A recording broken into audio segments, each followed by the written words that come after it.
Hi, this is Bob from Brave Haven Media, and right now we're going to take a little stroll and talk about parking and housing. Parking and housing.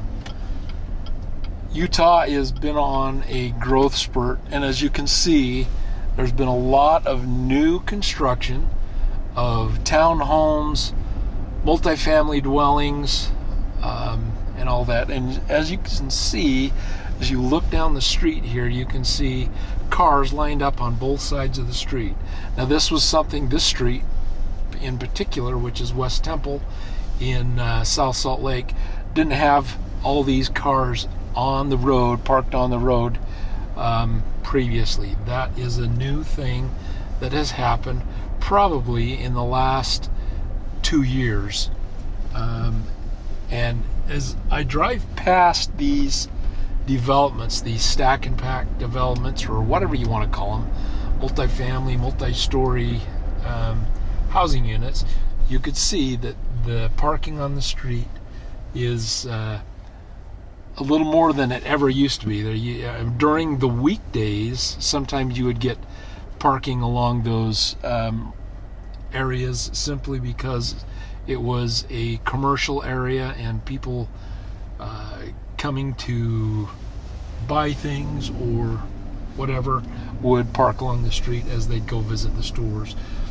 But as I drive past here, these units right here have parking area, but it's not adequate for what the people need or want, as you can see, because they're all parked on the street, and then they have to walk in and do that.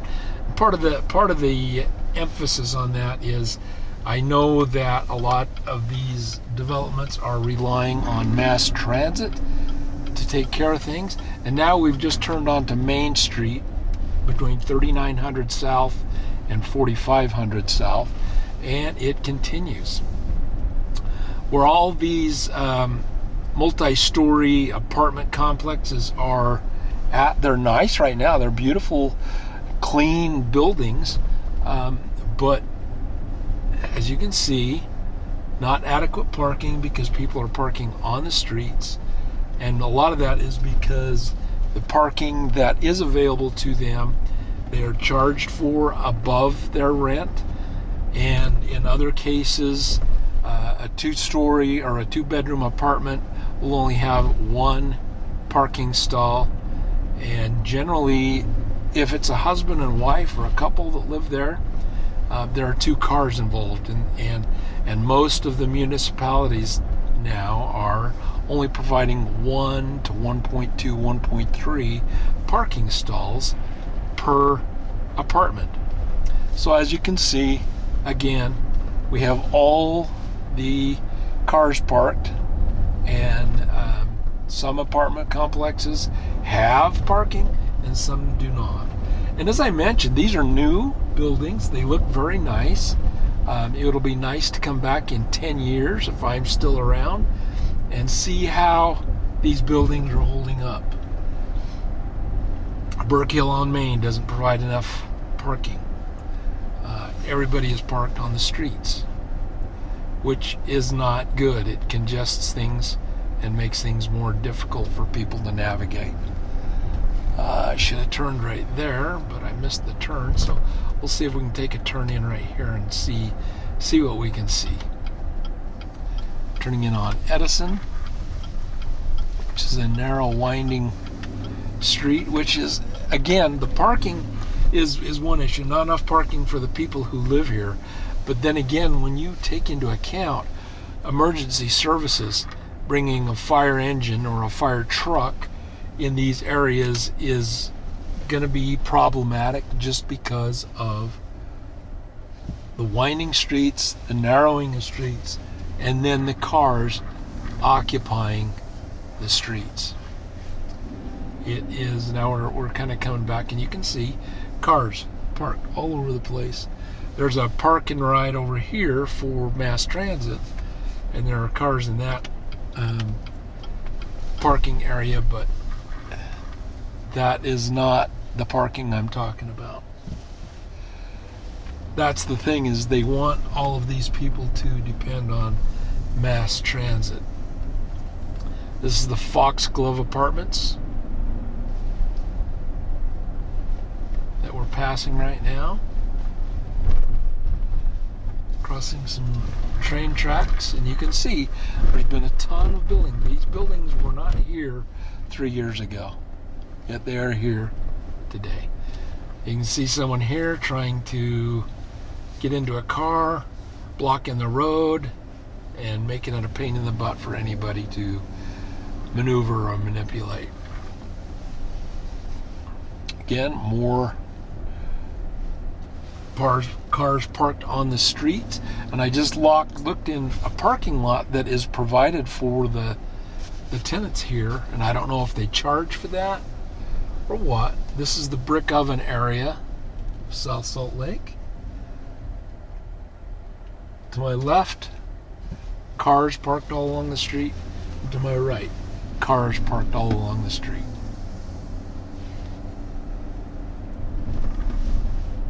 We're actually going to cut through the complex here.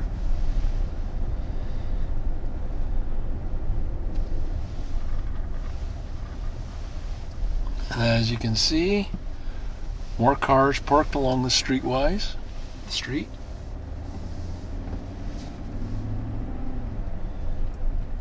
They do have covered parking for the cars. This is the one I find interesting, this parking lot here. It's virtually empty. People would rather park on the street than park in a parking lot. Lot is patrolled and towing enforced, so apparently that's a pay-for parking lot. So if you have people that want to come visit you, they simply cannot. Just because they would have to walk a block to get to your neck of the woods. Okay, coming back to this intersection, I've got to make a right turn on Fireclay Avenue. And then I'll go back this other way, and you can see some of the parking on the other side of this. We came down this road just a moment ago, but this time we are going to turn left instead of right. And you'll see again more of the issue of the parking that I've been talking about. Brick Oven Way and Fireclay Way. That is because this is a historic area where they had a kiln, a huge kiln for brick making. As you can see as we drive down the street, so many cars parked on the street.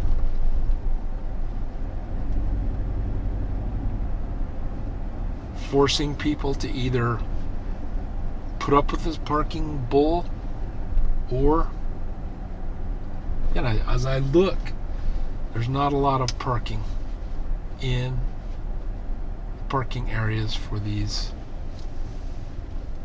apartment complex. Okay, gonna make a right turn or a left turn. Come back the other way. People parked on the road here because there's not adequate parking for the apartments they have built. And that's due to city planning. That's due to agendas that are out there to try to force people into mass transit. All of those kind of things come into play. And whether you're a conspiracy theorist or whether, no matter what it is, it's still a problem. It's still a problem. Okay, now, as you can see, I've got a dead end in front of me. So I've got to back up now to turn around. Poorly designed roads around these this complex, which is the Brick Oven complex. They're the beautiful looking apartments, beautiful buildings, but let's see what they look like in 10 years. Again, come in and it dead ends, so you can't loop around. Not easy access to drive here and there through this particular complex, and most of the complexes are the same. Now if you look at those buildings straight ahead, they look like metal container apartments. In fact, that is what they are. Those are all metal containers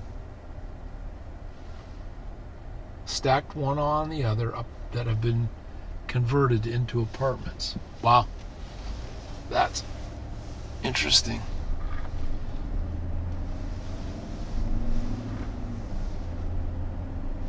Okay, we're working our way back, trying to get out of the complex now. That's another issue. If there's a major incident, anything like that, it would make it very difficult for the people living in here to evacuate. I'm just really kind of almost shocked at the dead ends that I'm finding in this complex. Hopefully this is fire clay. Okay, now I can get out, because as I had to make a right-hand turn up here earlier because it did give me the option to go left, which left takes you out of the complex. So if I were to live in this area, I would definitely complain. And some of the problems they have is they're mixed.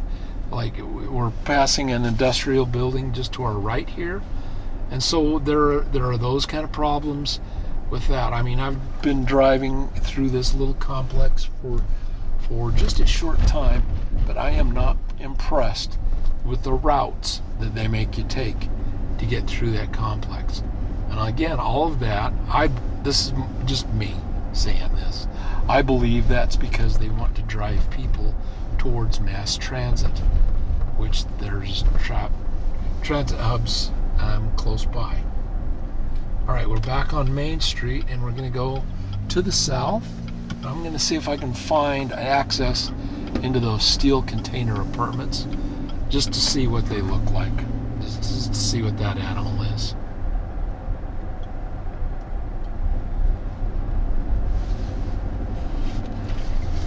Other than that, it's a beautiful, cold, crisp day here on the Wasatch Front.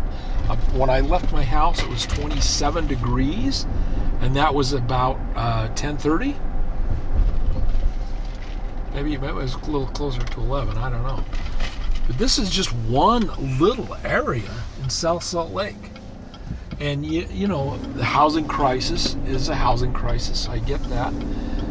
And so the answer to the housing crisis is to build these multi-story apartment complexes that come with their own set of problems, especially for public safety and those kind of things. They're not that affordable in comparison to some other things. Okay, we're about to access, I hope, those steel container apartments that we witnessed. And it kind of looks like this is an industrial area, so those steel containers may not be apartments, they might be something else. But we'll find out here in just a moment. Hopefully, if I can find an access in that area.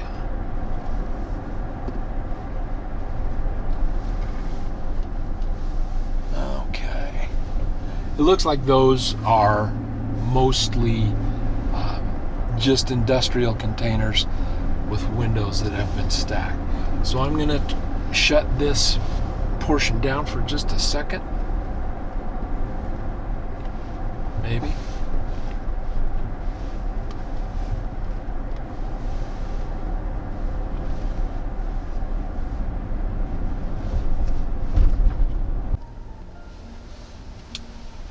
Okay, I'm currently driving through a complex in West Valley City. It is on the corner of Redwood Road and 4100 South.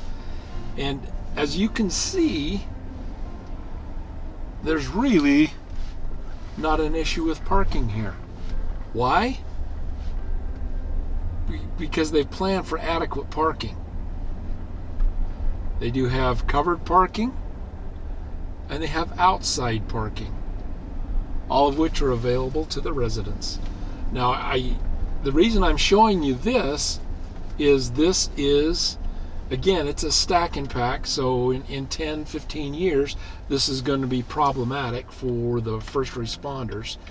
But right now, as far as for the tenants,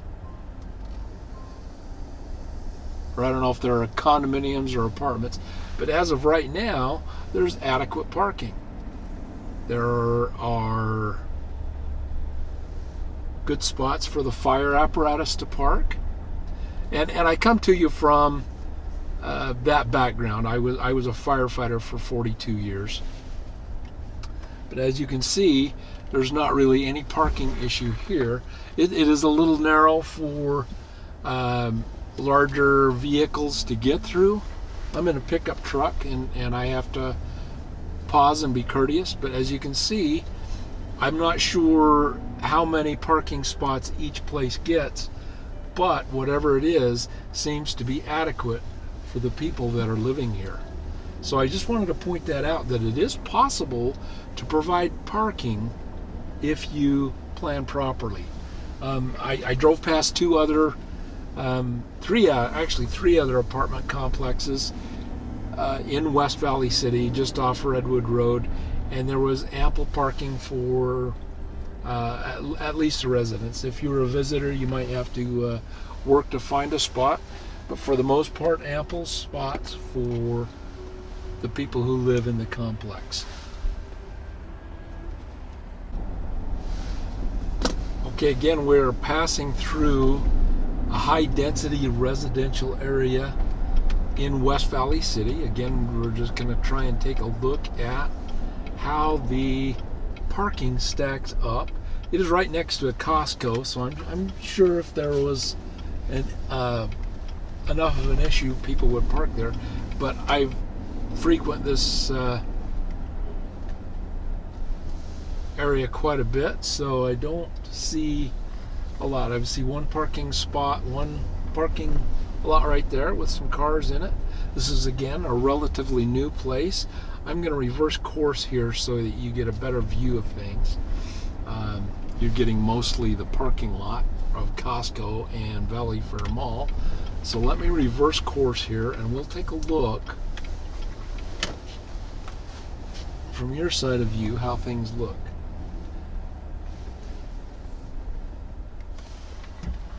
Okay, this again is in West Valley City, about 3,800 south and 2,700 west, right next to a Costco and right next to the Valley Fair Mall. There is a track station that is about a block away from this particular area. So anyway, making a right-hand turn,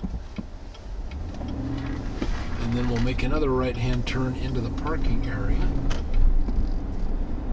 just to see how things stack up.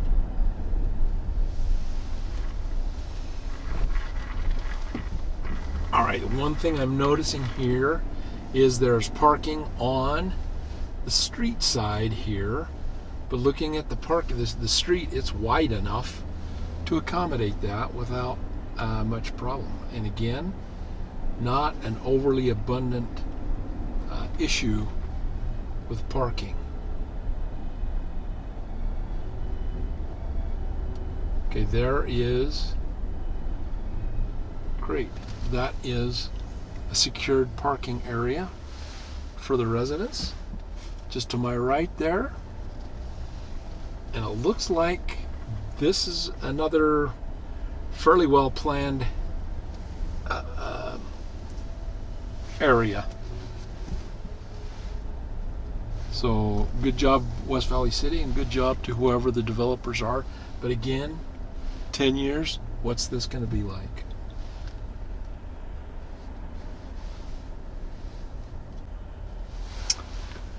Okay, this next area I'm going to show you is right next to West Valley City Hall, and it is a transit hub for tracks and for the buses. So we're going to turn in because it's actually one development of apartments, but it's got two two buildings. We're going to go in, take a loop around that, kind of see how it stacks up and how it looks. So bear with me as we're stuck in traffic at a light right now. And it's Valley Fair Mall Drive and 2700 West. Hope you guys are doing well out there. I hope you're having a good start to your new year. All right, here we go. Okay, to my left is the track, is City Hall, and I don't know if the camera caught that Trax train leaving the station, but that was it. Okay, now we are going to do a loop. If you look straight ahead, or you look ahead a little bit, you can see cars parked on the street. As we round the corner, they've provided parking stalls, but that's for the merchants that work here along this area. There is street parking stalls, which makes it a little easier. They do have some covered. That's a Trax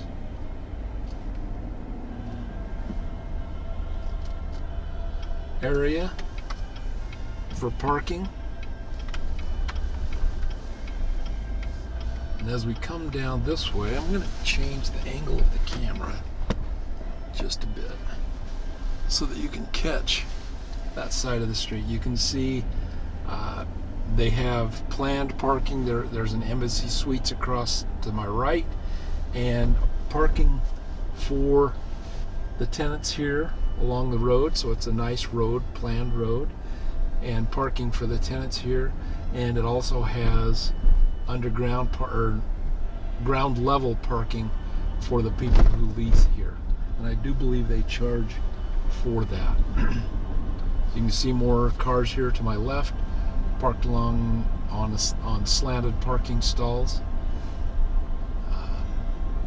But not convenient because they have to walk to find an entrance to get into where they need to go. Okay, we're making a left-hand turn, and we will continue on that so that you can kind of see some of the parking as we round the corner. There's parking on both sides of the street here. Some of it is just plain old street parking, so it is what that is. But as you can see on the left-hand side, there are parking stalls. At least they have planned for parking stalls. So I will give the city credit for that, city planners credit for that. But that is just the way it is. Again, this building we're driving past right now is probably 6 years old.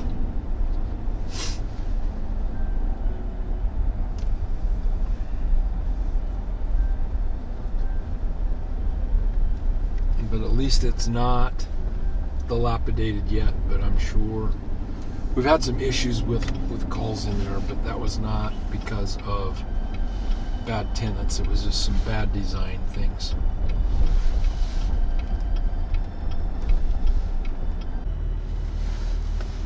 One of the things I want to mention is all the properties that we've looked at right now are not considered low income rentals. They're new rentals. They cost a fair deal of money. They're well upkept right now because of their newness, and that we've seen some that have some inherent problems with parking, which is what this little segment is about parking. And the next spot that I'm going to show you is low income area, and it is the parking on the street, which is 2700 West. It's about a mile north of Valley Fair Mall, and we're making the transition right now to turn northbound on 2700 West. As you can see right now, we've got We've got a tracks line that runs down the middle of the street, and no parking issues here, mainly because of the tracks line. That's probably the main reason for that. And the area we're going to it's a decent area, but there's a mobile home park up here, and I want you to take note of the parking on the street as we get closer to the mobile home park. You might think that these vehicles are tied to the auto repair businesses that are in the area. So most of them are parked in front of or adjacent to those, but they are not clients of those auto parts stores. Okay, as you can see right here, clean sailing, clear to the next light on the northbound right-hand shoulder. And that's not the issue. But as you, and I'll turn around so you can see this too. We're going to go into the apartment, the mobile home park. All these cars parked on the left-hand side of the street are not from the businesses. They all live in this Mountain View mobile home community. So we're just going to go in and take a quick lap and see what parking looks like in this community. This community has parking for, I think, 2 cars per unit. What amazes me is I don't see a ton of parking on the street, and I don't see it overcrowded for parking in here at this point, which kind of surprises me because all those cars on 2700 West are tied to this mobile home park. Now that mobile home right there has 4 cars parked at it, so there's not an extra parking space at all. 2 at this one, 3 parked in the visitors parking spot. We've got 3 parked there. Multiple cars at each of these homes. That's because a lot of these homes are multi-generational. Now all these cars to the right are parked in visitors parking, but bottom dollar is they are not visitors. They live right in this area. I mean, I could be wrong, so don't take that as gospel fact, because it very well may not be.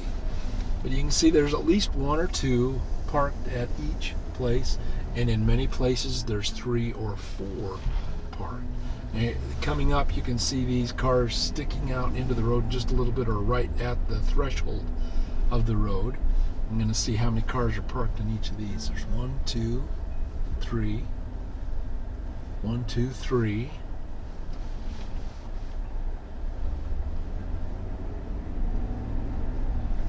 1, 2, 3. 1, 2. So most of these have 2 or 3 cars parked at each of these mobile homes. 3 seems to be the sweet number for most of these mobile homes that I'm looking at that have cars in them. There you can see 3 right there, 2 right here. They're built for 2, but gratefully they accommodate 3.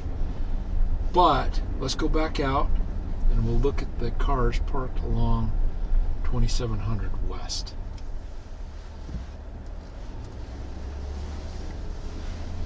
We've had some rip-roaring fires in this complex too.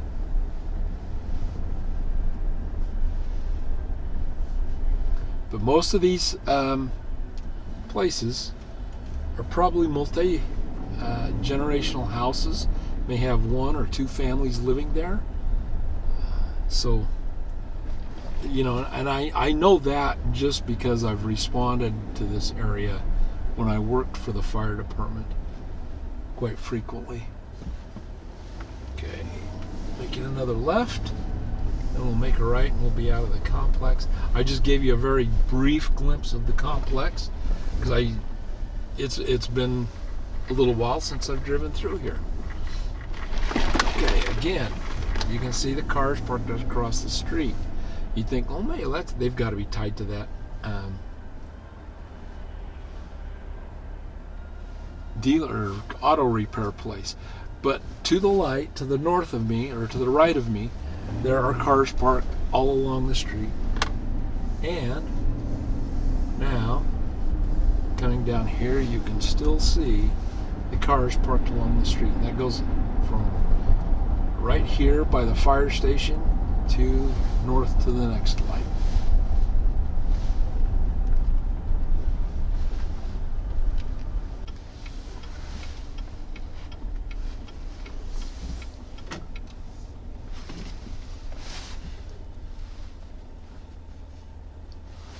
Okay, we are in South Jordan now, and we're looking at some very new construction. And as you can see, people are parking on both sides of the streets, even though there's ample parking in certain spots. So it just kind of makes me question what the thought process is to allow people to park there when they've got some ample parking on the inside. Maybe this is all paid parking or something. I don't know. Not that familiar with this particular project. And that's what I'll call it, as a project. Because eventually they will become the projects. They're brand new right now. I mean, these are just probably within the last year new. And you can see, at least they've provided some parking stalls over there, but they've narrowed the street down to one lane, so it is a little detrimental that way. Rounding the corner here, you can see people are parking on both sides of the streets, encroaching right into the street there as far as the lane indicators. And again, parked on both sides of the street. Just kind of interesting to me that progressive cities such as South Jordan has allowed such poorly designed street access. Those are over there are still under construction, so there's not a lot of use to go through that. But we are going to continue through the intersection, and we will look at this next complex, which is also part of South Jordan. And apparently we've got red lights in 3 different ways. Very interesting. Yeah, they finally get to go. Still have the red light for me, but that's okay. The thing about this particular area is you can see it's wide open. This is all newly developed properties, and instead of designing the properties so that they were traffic friendly, they have not, which is, it's kind of interesting that is the case, but that is the case. Okay, we got the green light, so we'll take off, go across here. We're gonna make a sweep around the neighborhood. Hopefully I got the camera set up so it's showing the traffic. You can see ahead of me parked cars on the street, and you can see as I turn down this way, parked cars on the street. That's all a sign and an indication that there's not enough parking in the development itself. I'm going to turn down Gresham Drive here, and you can look. It looks like the garages are actually 2-car garages, but if a lot of these 2-car garages are not wide enough at the opening of the garage doors to pull in, and people are just finding it easier to park on the street. As you can see, these are for the most part, these are single family dwellings, and people still choose to park on the streetways. Okay, we are in Harriman City right now, and I just wanted to give you a glimpse of the beautiful Wasatch Mountain Range that's out in front of us on the east side of the Salt Lake Valley. We're going to come down here a little bit, and then we're going to turn south.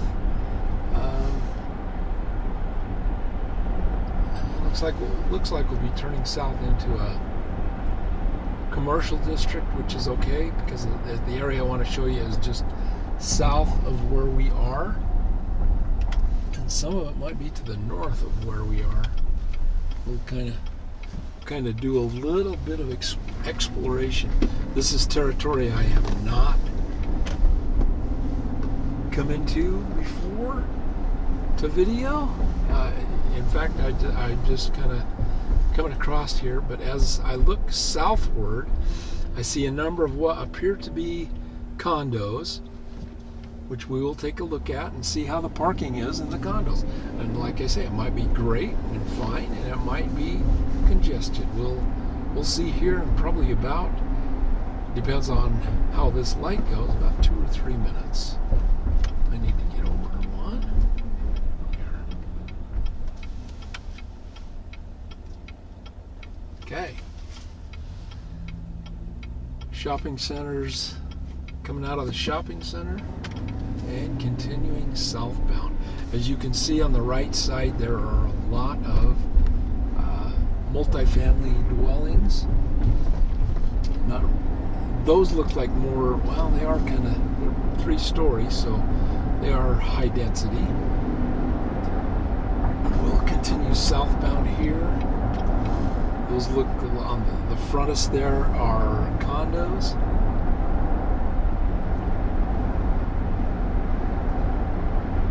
And as we continue southbound in the city of Harriman, you can see a lot of single-family dwellings and condominiums being built. And these look like condominiums, so first chance we get, we'll duck into this neighborhood and just kind of see how the parking looks as we duck into this neighborhood here. We'll kind of wind around just a little bit so you get a good idea, so that I get a good idea. Some of these are much better planned than other areas, and some of them are just kind of a mess. So here we go. We're plunging in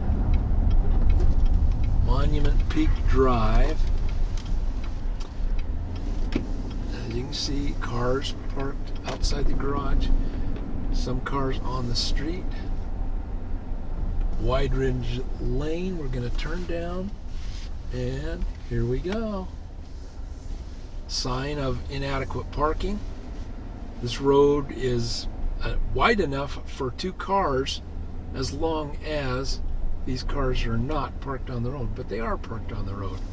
And so that makes it a bit of a mess, especially for large vehicles like fire engines and fire trucks. If you don't know what the difference is between a fire engine and a fire truck, fire engine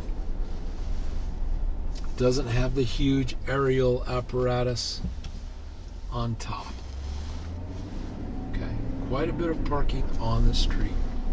A little less down here than it was back there a little bit, but it is what it is. Okay, we're going to make a right-hand turn, and then we'll get out of this complex with a couple more right-hand turns. Again, you can see, okay, here's a good indication. I'm gonna pull over so he can get through, so I can get through. Inadequate parking. Inadequate parking. Inadequate parking. Poor design by Harriman City to allow that to happen, but it is what it is. This street was a little wider than the one we were on previously. Now we're going to turn here, Watchman Way, and here we go again. Cars parked on both sides, making this a 1-car road. Turn down here. Again, parking on both sides of the street, which indicates inadequate parking in the garages. The thing is the city planners and stuff, they limit. These, I know, do have 2-car garages, so that's a plus. But a lot of people don't have the luxury of just having 2 cars, especially if they've got kids or you've got 2 families living in one of these units. There was an area in West Valley City that I was going to show you that back in, I mean, this is quite a while ago, mid-80s, it was very nice place to live, but as gang infiltration and all of those kind of things come into play, it turned into a mess. It had a lot of those units. It was a 4-plex location, but a lot of those 4-plexes, you know, like a 2-bedroom 4-plex, I think that was probably the norm for those. I don't think there might have been 1 or 2 3-bedroom apartments in those 4-plexes. But as I responded into that area as a firefighter, it grew to 2 families, 3 families, sometimes in certain cases 4 families living in one apartment. So not only were parking an issue, but as they became lower income housing and that kind of thing, a lot of the people that were in there had a lot of criminal activity, had a lot of gang activity, had a lot of crime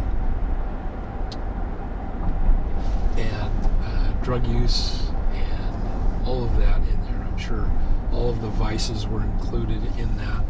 Okay, we're on 134th South and we're going to go eastbound, and I am going to work my way home. As we turn to the east again, hope you enjoy the beautiful mountains that we see.